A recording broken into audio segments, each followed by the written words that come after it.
Halo, apa kabar semuanya? Semoga dalam keadaan sehat walafiat ya. Pada pertemuan kali ini kita akan membahas tentang perancangan topologi FTTH. Pada pertemuan sebelumnya kita sudah membahas tentang pengertian dari FTTH. Pada pertemuan kali ini kita akan membahas tentang perancangan topologi FTTH. Selanjutnya, topologi jaringan FTTH. Dalam jaringan FTTH, pemilihan topologi yang tepat sangat penting untuk memastikan kinerja optimal, efisiensi biaya, dan kemudahan perawatan. Topologi jaringan FTTH dirancang untuk menghubungkan kantor pusat penyedia layanan atau central office atau head-end ke rumah atau bangunan pengguna dengan menggunakan kabel serat optik. Berikut ini adalah beberapa topologi utama yang digunakan dalam jaringan FTTH. Di antaranya yaitu topologi point-to-point. Dalam topologi point-to-point, setiap pelanggan terhubung langsung ke kantor pusat penyedia layanan dengan satu serat optik yang berdedikasi. Kelebihan menggunakan topologi point-to-point, koneksi langsung memastikan kecepatan penuh dan performa tinggi karena satu serat hanya digunakan oleh satu pelanggan. Tingkat keamanan tinggi karena tidak ada pembagian jalur antar pengguna. Mudah untuk dikonfigurasi ulang atau dikembangkan sesuai kebutuhan individu pelanggan. Selain kelebihan, terdapat juga kekurangan menggunakan topologi point-to-point. Biaya instalasi dan pemeliharaan yang tinggi karena setiap pelanggan membutuhkan serat optik tersendiri. Penggunaan kabel lebih boros yang tidak efisien untuk wilayah dengan banyak pelanggan. Kemudian untuk penggunaan point-to-point biasanya digunakan di lingkungan dengan kebutuhan bandwidth tinggi atau layanan khusus yang memerlukan jalur pribadi seperti area bisnis atau industri. Lalu kemudian topologi yang berikutnya, topologi point to multipoint. Topologi point to multipoint menggunakan satu serat optik dari pusat layanan yang dibagi ke beberapa pelanggan melalui splitter optik. Jenis topologi ini juga dikenal sebagai topologi passive optical network atau PON. Nah, jenis utama dalam point to multipoint di sini yaitu GPON, Gigabit Passive Optical Network, mendukung kecepatan hingga 2,5 Gbps downstream dan 1,25 Gbps upstream. EPON atau Ethernet Passive Optical Network berbasis teknologi Ethernet mendukung kecepatan simetris hingga 1 Gbps. Nah, untuk kelebihan menggunakan topologi point to multipoint, biaya instalasi dan operasional lebih rendah karena satu serat optik dapat melayani banyak pelanggan. Splitter optik yang digunakan bersifat pasif, tidak membutuhkan daya sehingga lebih efisien. Namun adapun kekurangan menggunakan topologi point to multipoint, bandwidth terbagi di antara pelanggan yang terhubung pada satu jalur sehingga performa dapat menurun jika banyak pengguna aktif. Lebih rumit untuk penanganan masalah jaringan karena satu jalur melayani banyak pengguna. Lalu kemudian penggunaan topologi point to multipoint paling umum digunakan di area perumahan atau wilayah dengan banyak pengguna karena lebih hemat biaya. Pemilihan topologi jaringan FTTH harus disesuaikan dengan kebutuhan pengguna, jarak serta karakteristik lingkungan yang akan dilayani. Misalnya, topologi point to point ideal untuk bisnis dengan kebutuhan bandwidth tinggi, sementara point to multipoint lebih efisien untuk perumahan. Setiap topologi memiliki kelebihan dan kekurangan yang perlu dipertimbangkan agar jaringan FTTH dapat berfungsi optimal dan efisien dalam hal biaya dan pemeliharaan. Lalu kemudian struktur dasar FTTH point to multipoint. Pada jaringan FTTH dengan topologi point to multipoint, terdapat beberapa komponen utama yang memungkinkan distribusi sinyal dari penyedia layanan ke banyak pengguna melalui serat optik. Struktur dasar ini dikenal sebagai Passive Optical Network atau PON, yang mencakup elemen-elemen kunci seperti Optical Line Terminal atau OLT, Optical Distribution Network atau ODN, Optical Splitter, dan Optical Network Terminal atau ONT, atau Optical Network Unit atau ONU di sisi pengguna. Berikut adalah penjelasan dari struktur dasar FTTH point to multipoint. Di antaranya yaitu terdapat OLT, Optical Line Terminal.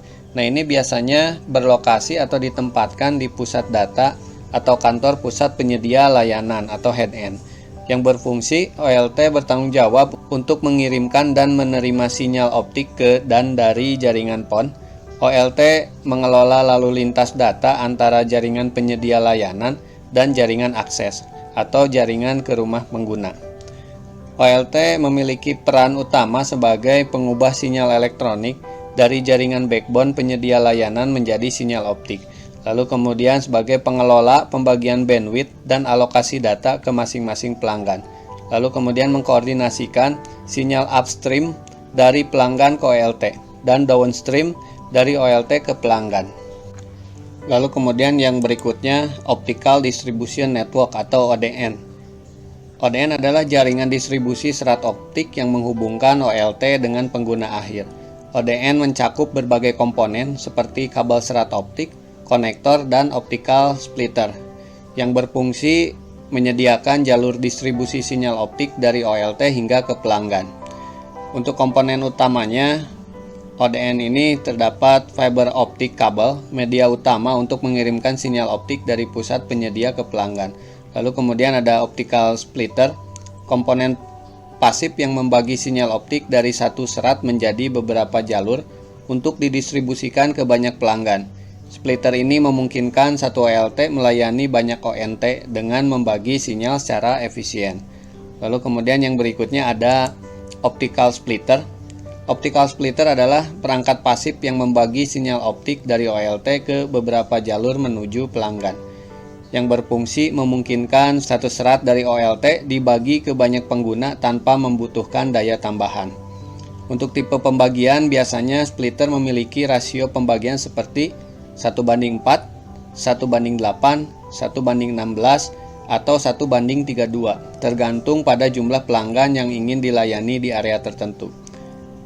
Optical splitter memiliki kelebihan membantu menghemat biaya dan penggunaan serat dengan cara membagi satu jalur serat menjadi beberapa jalur sehingga lebih efisien untuk area yang padat pengguna. Namun terdapat juga kekurangannya, setiap kali sinyal dibagi, kekuatannya akan berkurang atau mengalami redaman, sehingga perencanaan splitter perlu dipertimbangkan dengan matang agar setiap pelanggan menerima sinyal yang cukup.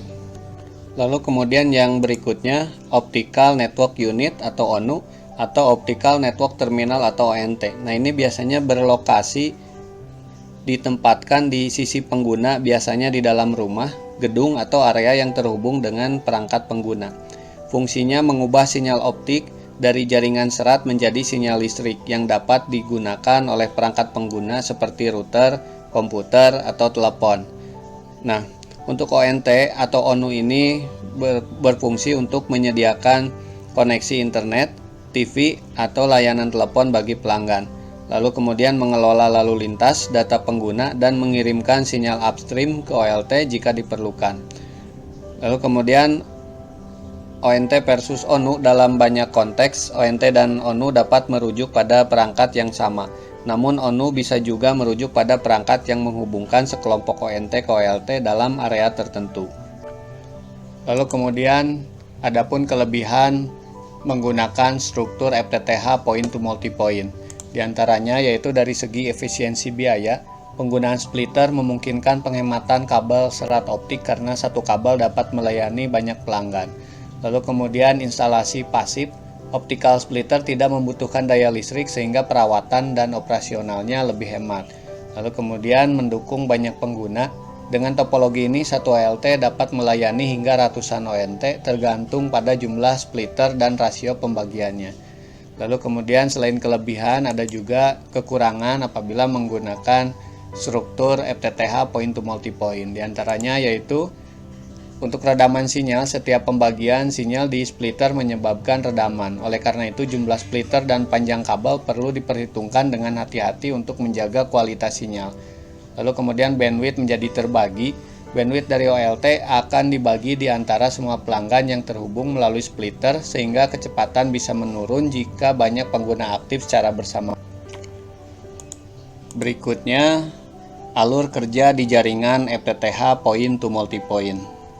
Nah, seperti yang terlihat pada gambar di sini, pengiriman sinyal dari OLT, sinyal optik yang membawa data dari penyedia layanan diubah di OLT dan dikirimkan melalui serat optik ke jaringan distribusi. Distribusi melalui ODN. ODN membawa sinyal dari OLT dan mendistribusikannya melalui kabel serat optik hingga mencapai splitter. Pembagian sinyal oleh optical splitter. Splitter membagi sinyal menjadi beberapa jalur untuk dihubungkan ke ONT masing-masing pelanggan. Splitter pasif memungkinkan sinyal disebarkan tanpa membutuhkan sumber daya tambahan.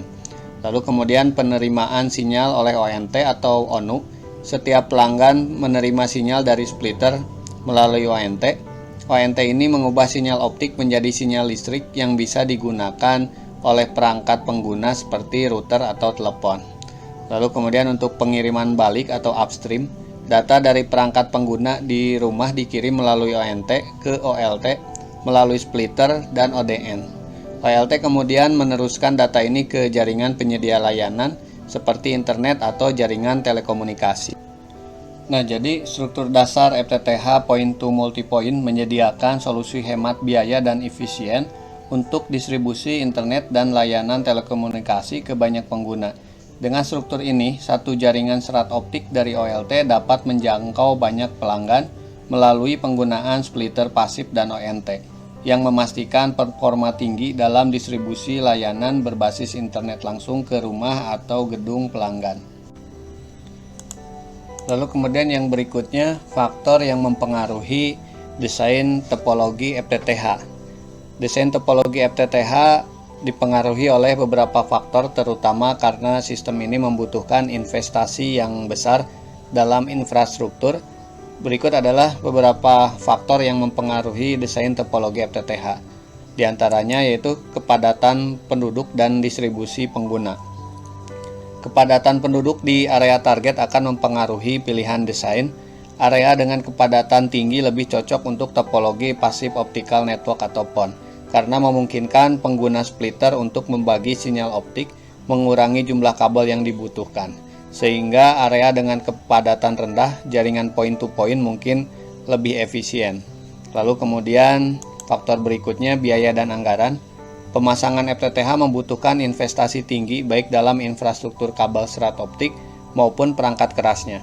Pemilihan topologi yang ekonomis dan efisien sangat dipengaruhi oleh anggaran yang tersedia. Contohnya, topologi PON lebih hemat biaya karena mengurangi jumlah kabel serat optik yang diperlukan dibandingkan dengan point-to-point. Lalu kemudian faktor yang berikutnya, jarak dari central office. Jarak antara kantor pusat atau central office dengan pengguna akhir akan mempengaruhi desain topologi. Jika jarak terlalu jauh, mungkin diperlukan perangkat tambahan untuk memperkuat sinyal. Untuk jarak jauh, PON bisa menjadi pilihan yang efisien karena splitter dapat ditempatkan di lokasi tertentu untuk menjangkau lebih banyak pengguna dalam radius tertentu. Lalu kemudian faktor yang berikutnya, kapasitas bandwidth yang dibutuhkan. Desain topologi FTTH juga harus mempertimbangkan kebutuhan bandwidth pengguna. Jaringan point-to-point menawarkan bandwidth lebih tinggi per pengguna karena setiap rumah memiliki koneksi serat optik khusus dari central office. Di sisi lain, PON membagi bandwidth di antara beberapa pengguna. Lalu kemudian faktor berikutnya, kemudahan pemeliharaan dan pengelolaan jaringan. Pemilihan topologi juga dipengaruhi oleh kemudahan pengelolaan dan pemeliharaan jaringan. Jaringan point-to-point lebih mudah dikelola karena tiap pengguna memiliki jalur serat optik tersendiri, sehingga gangguan pada satu kabel tidak mempengaruhi pengguna lain. Namun biaya operasional point-to-point lebih tinggi dibandingkan dengan PON. Lalu kemudian faktor yang berikutnya, jenis perangkat aktif dan pasif yang tersedia. Ketersediaan perangkat aktif seperti optical line terminal atau OLT dan optical network unit atau ONU, dan perangkat pasif seperti splitter optik juga mempengaruhi pemilihan desain topologi PON menggunakan splitter pasif sehingga lebih sederhana, sedangkan point-to-point membutuhkan lebih banyak perangkat aktif. Lalu faktor berikutnya yaitu regulasi dan standar lokal. Beberapa negara atau wilayah memiliki regulasi khusus yang mempengaruhi pemilihan teknologi dan desain topologi FTTH. Misalnya regulasi yang membatasi penggunaan perangkat aktif di luar ruangan atau standar keamanan tertentu. Lalu kemudian yang terakhir, faktor yang terakhir, pertimbangan masa depan. Topologi yang dipilih sebaiknya memungkinkan ekspansi di masa mendatang. Mengingat kebutuhan data akan terus meningkat, desain yang scalable akan memudahkan operator untuk menambahkan kapasitas atau jangkauan layanan FTTH di kemudian hari. Nah, dengan mempertimbangkan faktor-faktor di atas, penyedia layanan dapat memilih topologi yang paling sesuai untuk memastikan efisiensi biaya, kinerja, dan kepuasan pelanggan. Nah, jadi itulah penjelasan dari perancangan topologi jaringan FTTH. Pada pertemuan berikutnya, kita akan membahas tentang perhitungan redaman link budget. Baiklah, cukup sekian untuk pertemuan kali ini. Semoga bisa bermanfaat bagi kita semua. Terima kasih sudah menonton video ini. Sampai jumpa lagi ya.